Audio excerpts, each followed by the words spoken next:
আজকে আমরা কথা বলবো রামায়ণ সিনেমাটা নিয়ে, যে সিনেমাটা আসতে চলেছে। আর এই সিনেমাটা পরিচালনা করেছেন নিতেশ তেওয়ারি। হলিউড টাইপের সিনেমা হতে চলেছে একদম নতুন রূপে। ভারতবর্ষের ইতিহাসের অন্যতম মহাকাব্য হলো রামায়ণ, যেখানে রয়েছে রামের বনবাস, রাবণের সীতাহরণ, হনুমান কাণ্ড থেকে শুরু করে শ্রীরামের রাবণ বধের ঘটনা রয়েছে এখানে। এবার সেই মহাকাব্য রামায়ণকে নিয়ে তৈরি হতে চলেছে সিনেমা। 500 কোটি টাকা খরচা করে তৈরি করছে রামায়ণের প্রথম পার্ট। এই সিনেমাটিকে 3টে পার্টে দেখানো হবে। প্রথম পার্টে দেখানো হবে রাম সীতার বিবাহ এবং বনবাস। দ্বিতীয় পার্টিতে দেখানো হবে সীতাহরণ, হনুমান ও রামের সাথে দেখা হওয়া, এবং তৃতীয় পার্টে দেখানো হবে রাম ও রাবণের যুদ্ধ। এই সিনেমাটিতে রামের চরিত্রে অভিনয় করতে দেখা যাবে রণবীর কাপুরকে, যার সদ্যই মুক্তিপ্রাপ্ত অ্যানিমেল ছবিটা। অ্যানিমেলের পর ফিরে এলো রামায়ণে রামের চরিত্রে, এবং সীতার চরিত্রে দেখা যাবে সাউথের সাই পল্লবীকে। তাদের দুজনকে কিন্তু খুব সুন্দর মানিয়েছে এই সিনেমাটার মধ্যে। এবং রাবণের চরিত্রে অভিনয় করতে দেখা যাবে কেজিএফ এর খ্যাত সুপারস্টার ইয়াসকে।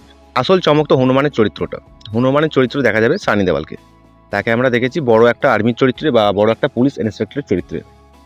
এই প্রথমবার তাকে আমরা হনুমানের চরিত্র দেখতে চলেছি এই রামায়ণ সিনেমাটার মধ্যে। তাছাড়াও সানি দেওয়াল একা নয়, ববি রয়েছে এই সিনেমাটার মধ্যে। তার চরিত্রটা আবার কুম্ভকর্ণের চরিত্র। অন্যদিকে লারা দত্তকেও দেখা যাবে রামচন্দ্রের মায়ের চরিত্রে।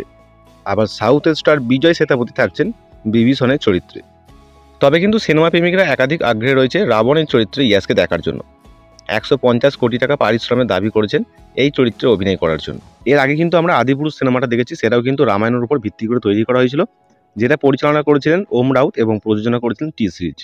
কিন্তু তার জঘন্য ভিএফএক্স এবং গ্রাফিকের জন্য দর্শকদের কাছে কিন্তু হাসির খোরাকি হয়ে উঠেছিল।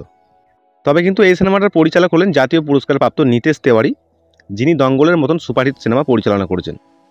তিনি বাজি রেখেছেন এই সিনেমাটা হলিউড লেভেলের হবে, কারণ এটা তার স্বপ্নের প্রজেক্ট। সিনেমা প্রেমিকরা কিন্তু একাধিক আগ্রহী রয়েছে ইয়াস ও রণবীরের মুখোমুখি লড়াই দেখার জন্য। তবে তা দেখতে পার্ট 3 জন্য অপেক্ষা করতে হবে দর্শকদেরকে। এই প্রথম পার্টের শুটিং শুরু হতে চলেছে এই বছরের মার্চ মাসে, আর এই সিনেমাটা মুক্তি পাবে 2025 সালে। আরও কিছু জানার জন্য আমাদের সাথে জুড়ে থাকুন।